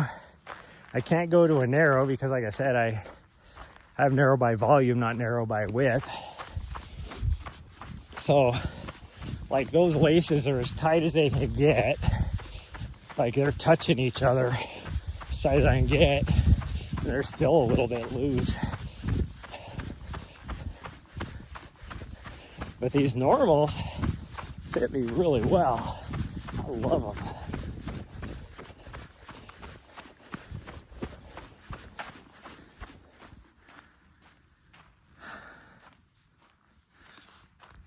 Trying to figure out where my dog is. She went up here somewhere. Even the weird part is about the Catamount Agiles. Those, I don't think they make them. It's a racing shoe. I don't think they make them in a wide, but in order for me to wear those, I think I do need a wide, because I also have like a weird bump on the outside of my foot. And then because of that, I get like big calluses on it. And so in those shoes particularly, after a long time, it starts to hurt so bad. Where'd my dog go? I figured she'd come back by now. Back to the road at least. 'Cause I can see all the way down to our turn.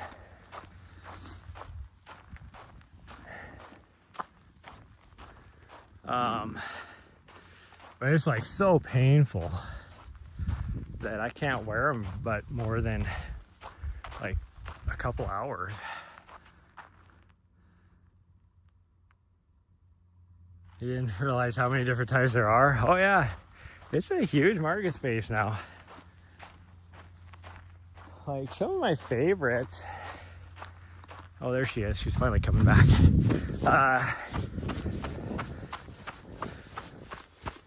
Like throughout the years, because I used to, especially on my YouTube channel, I even used to do shoe reviews and stuff.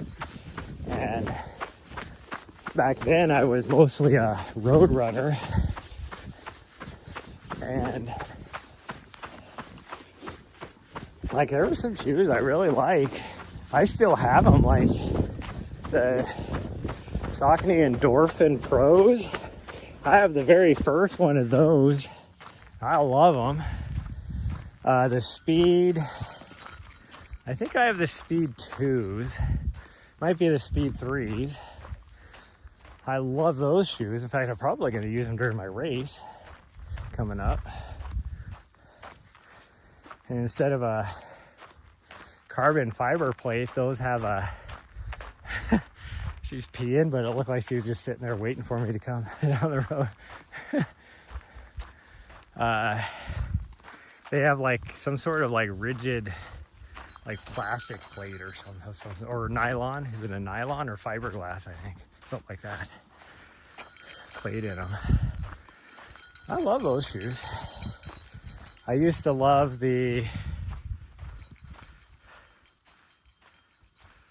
Why is those shoes? Yeah. I used to love the Asics. What the heck were they called? Glide something. I don't remember what they are. I used to love those shoes. Then they changed them. And who knows what they're like now. There was a Mizuno that I loved. I actually ran my first half marathon and marathon in those. And I loved them. But then they discontinued that brand, and that's when I switched over to Brooks and started actually testing shoes for Brooks in Seattle. I loved the New Balance of the, I think I have them in my van even because they're also a potential for my race coming up next month. But the New Balance Super Comp V2s, but I think if I'm changing to those shoes, that means my race isn't going well. My other shoe I might use is the Brooks Hyperion Max. I like that shoe a lot. I loved the Hyperion Tempo, but they stopped making that because they came out with all these other versions instead.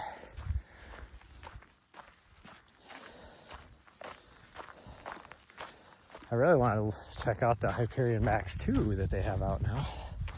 And they have the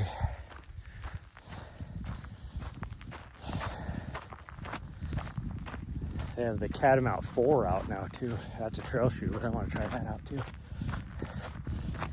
And I kind of want to try the new Caldera just to see. I think they're on like 8 or something now. So that was a new Cascadias. I just don't have enough money to buy all these shoes. That's my problem. Usually get what feels comfortable and correct on your foot. Yeah, that's what you have to do. I used to now, but again, they're on the last legs.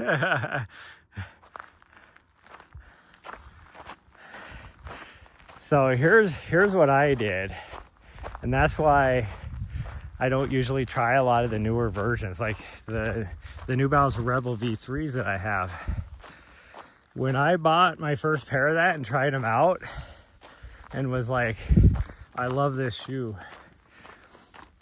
So then you just keep an eye on the news and you can kind of tell when, I don't know if you still can do it, but I used to buy a bunch of stuff through runningwarehouse.com, and you could set up some alerts. So if like something got reduced in price, well, if they were reducing something in price, that means a newer version was about ready to hit the market. And once the newer version hits the market, then it's like 50% off on the old version. So I bought like 5 pairs of the New Balance Rebel V3s when they came out with a new one for the same price, pretty much as like 2 pairs of shoes. And just used them up until they were gone. And they're gone. I used it like it was definitely on this last leg. There was no rubber left on the bottom of those shoes on my last pair.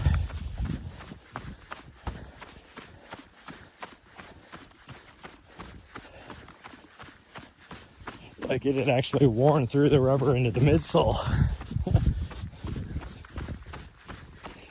That's what I suggest. If you find a pair that you like, and make sure you buy a bunch of them when they go on sale.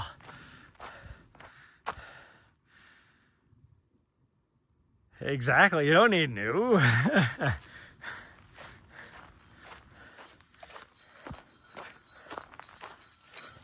Well, it's like people like, it's like, oh, a new iPhone came out or a new Galaxy came out, I must get it. It's like, well, what's wrong with your old one? Nothing, I just want the new one. What? I mean, I'm the guy that was like ride or die on his phones. Like, usually I wait until they're like having serious issues. Like, shoot, my phone I had, because I've been iPhone just for a while because it just works for my work, for what I do, my job, the best. Although I am thinking about getting an Android-based phone here, an extra phone that's going to be Android-based. Just because there's some things I can't do on my iPhone now. Yeah, I don't need a $3,000 phone, exactly. But shoot, I was like,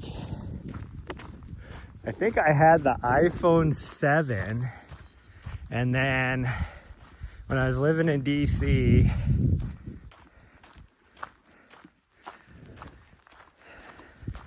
might have even been old, like an iPhone 5 or something. I don't remember. I mean, I had that thing for like 6 years, and the screen was cracked a little bit on it. You know, it still functioned or whatever. But then when I wish I still had it. I traded it in actually for this phone so I could keep my old one because it's still like really good. But they had one of those, we don't care how broken it is, trade it in, you get this for free. So I was like, okay, here you go. But I was actually, oddly enough, since I was talking about this whole Chipotle challenge, me and my old dog were coming back from Chipotle that was close by to our house, and we had to run across the street, and it fell out of my pocket, shattered on the middle of the crosswalk, and it's like you couldn't do anything with it. So then it was like, well, now I have to get a new phone.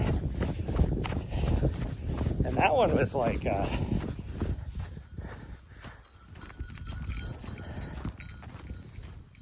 I think I upgraded to like iPhone 10 like, or something like that. Or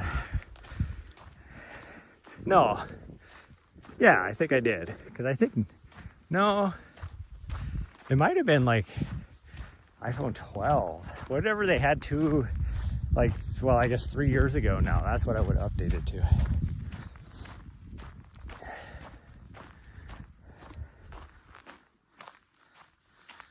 But I still use, and then I got this new phone, and the only reason why I got this, my other phone is perfectly fine, but the only reason why I got this phone is because it was the first version, whatever version I have here, it was the first version that iPhone, instead of having the lightning cable, used the USB-C. And everything else I have for my work is USB-C. So it's like, it sucked having to have one charger only for my iPhone. And so like doing this, I would have to carry 2 cords instead of 1 because my gimbal uses USB-C. Sometimes if I'm like doing some fancy stuff, I'm carrying my MiFi with me.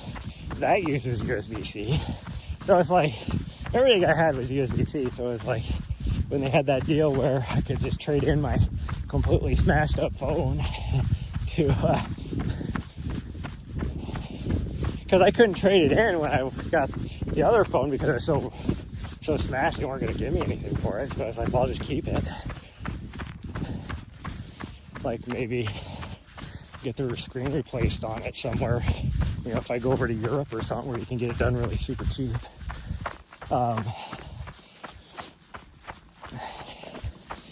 So then when they had that deal where trade this in, I think this is a 15 probably, get that for free, then I was like, here you go. This is a deal. The guy at the Verizon store, when I went to trade it in, even he was like, looked at it, and he was like, how long have you been holding on to this thing? I'm like, well, you know, save it for a rainy day.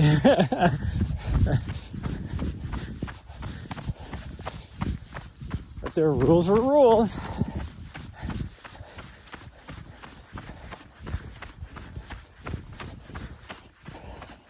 But yeah, I have no reason. And now I have 2 really good phones. So if something was to happen to this one, then I have my other phone as a backup. It still works perfectly fine. But yeah, I do need to make my streaming better. I need an Android-based phone, so I will probably be adding a new line, which I need another line anyways for my business, so it'll be my business phone.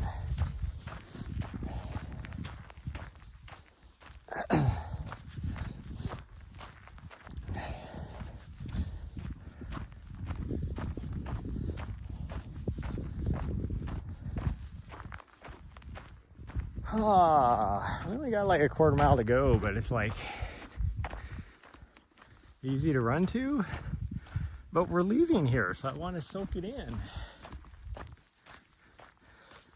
mean, I could always come back here in March, but there's a lot of, I want to go explore new areas in March. Because if we leave here, we're going to be pretty busy. We'll be working, what, a week and a half. We'll be doing videography for Black Canyon. Once I leave there, then, because my race is the very next week, and then I got to go back to Montana for another race that my dog gets to run in with me. Now, being that I'm going to be running 100 miles and then a week later trying to do a half marathon, it's probably not going to go very well. I doubt my legs are going to be feeling anything. But I went 4 years and I kept saying that I was going to do that race with my last dog. And then we ended up getting transferred to DC for a few years. So I couldn't go back, to do that race because it's usually during our busy time of the year at my work.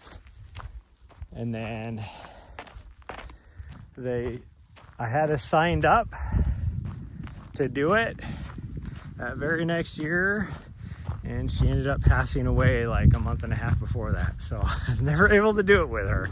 So I am doing that race with this little butthead.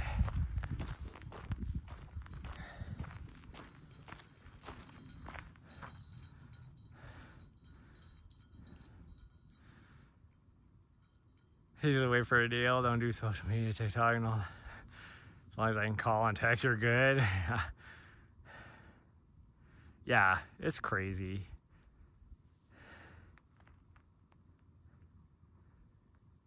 You're usually a solo person. So the thing about, you might get caught up in all these other people and start going too fast or whatever. This is what I've learned after many years. You just run your pace. Like most races, they'll have like little markers. If they do have pacers, they'll hold flags to say what pace they're going to be running or whatever. But just, try and get amongst that group in the corral.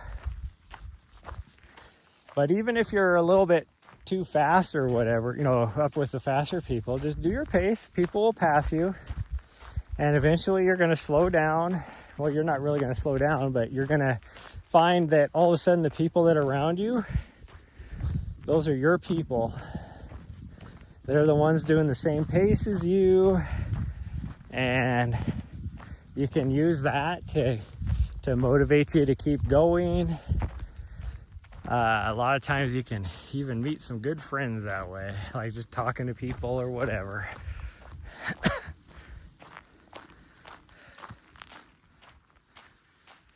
It's one thing I've noticed, like whenever I'm doing a race, like a lot of times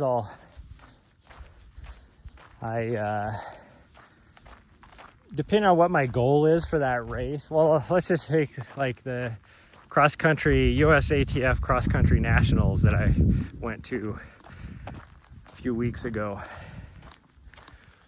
I started out that first mile with the leaders because back in the day I used to be able to hang that pace. And so it was, even though I haven't done any speed work or anything like that, it's just I'll just stick with the leaders and see how I'm feeling. And if I need to back off, then I'll back off. And that's exactly what I did until all of a sudden I caught up to my people.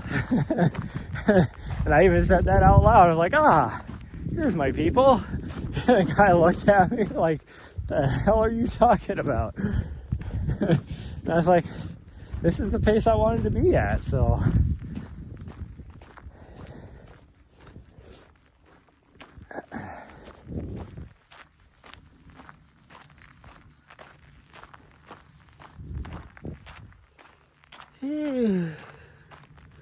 Whew.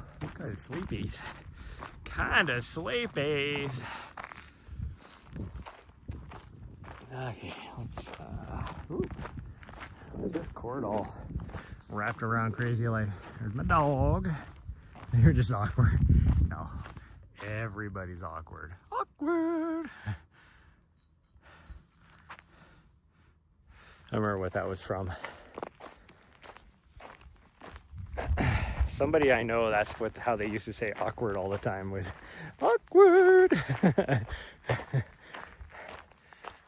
When it was usually him being awkward. But we'll work it out. Yeah, it's just whatever feels good. That's what I always say. That's why, like, even on that race the other day, it wasn't necessarily the pace I wanted to be at, but it was the pace that felt good. That's why I was like, this is my pace. It feels good. Would I have liked to have been about 1.5 minutes per mile faster than that? Hell yeah, I would have. But it just wasn't going to work. Okay, well, I mean, that wasn't as fast as I wanted to be, but today was just about having some fun, getting her some exercise, since she's going to be a little butthead if I didn't, since she's going to be stuck in the van. So, okay, well, that's going to be it. I better stop my watch. What time is it? Yeah, we're a little behind what I wanted to be at, but that's fine. We'll still get there around mid-afternoon, which is plenty of time. As long as I get there before like 4:30, we're good.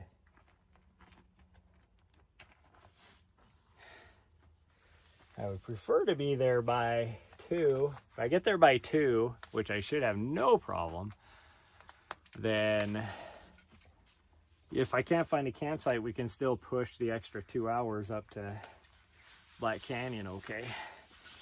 But that's gonna be it. Thanks everybody. Yeah, get some work done. Thanks for joining us today, and we are going to make a little snacky snack really fast and then get on the road.